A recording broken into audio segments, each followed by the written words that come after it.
Hello mga busing mga madam. It's me again, ang inyong driver, sweet lover, vlogger. Good day sa buong mundo. Shoutout sa buong mundo. Shoutout sa Luzon, Visayas, Mindanao, Philippines. Bago pong lahat, please dalawin niyo ang aking YouTube channel, si Edi Makasilang po. At mag-subscribe po kayo doon. At click na yung notification. Pag nakita niyo ang all, tuldukan niyo lang yung po mga busing mga madam nang makita niyo lahat na in-upload ko sa aking YouTube channel. Hindi makasilang po mga busing mga madam. Sa aking FB, maraming salamat po sa inyo mga busing mga madam. Hindi pa ako nagsasawa magpapasalamat sa inyo mga busing mga madam sa pag-follow niyo sa aking FB. Sa mga hindi pa po nag-follow, please like and share and follow po at mag-comment din po kayo mga busing mga madam. Babasahin ko po mga busing mga madam. Babasahin ko po yan at magre-reply po ako pagkatapos kong basahin ang mga comment niyo mga busing mga madam. Okay, shoutout sa buong mundo, shoutout sa Luzon, Visayas, Mindanao. Kumusta na mo tinatanan?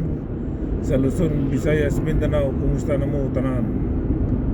Okay, pag-usapan natin itong si Marcolita dahil mukhang nagpapaalam na po siya mga busing mga madam. Kasi nga malapit na siyang arestuin dahil sa kanyang kasong plunder nung ito po ay nung congressman pa siya mga busing mga madam. Ang kaso nito ay siya pa ay congressman pa noon, yung party list niyang siya ay congressman pa noon. So ang kaso nito ay plunder. So malapit na rin itong arestuin mga busing mga madam. Buti naman at isa-isa na silang mabawasan, di ba mga busing mga madam? Siya ay nagpapaalam na baka arestuin daw siya at hindi sasama daw siya ng maayos. Sasama raw siya ng maayos kapag ka-inaresto siya. Hindi daw siya katulad ng hindi katulad siya ni Bato na nagtatago at di ba? So pagka bumaba yung arrest warrant niya na plunder, so wala na. Tapos ng maligayang araw nitong batang ito, itong senador na ito, na si Marcolita. Di ba mga busing mga madam? Kasi nga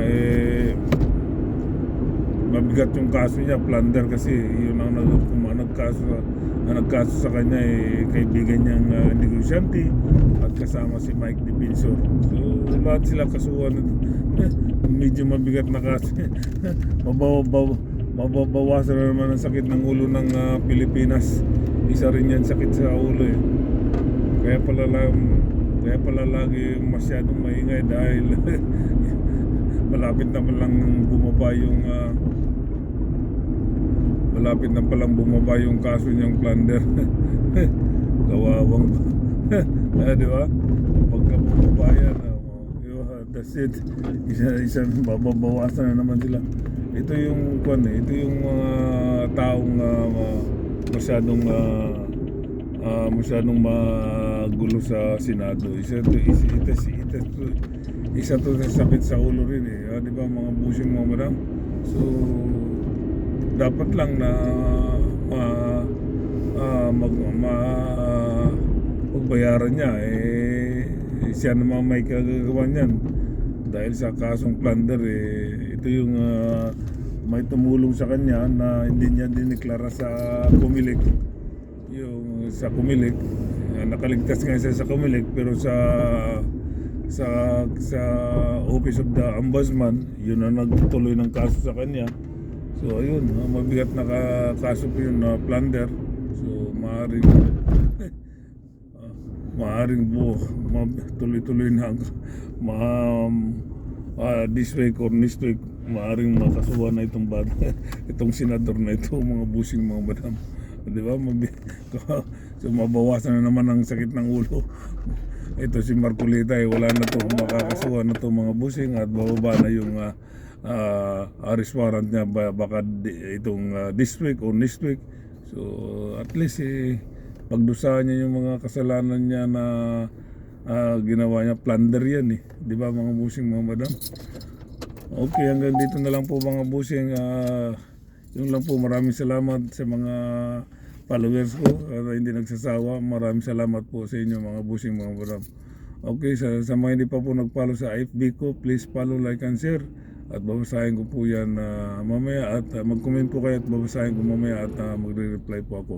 Okay mga busing mga madam. Okay, bye-bye. Peace.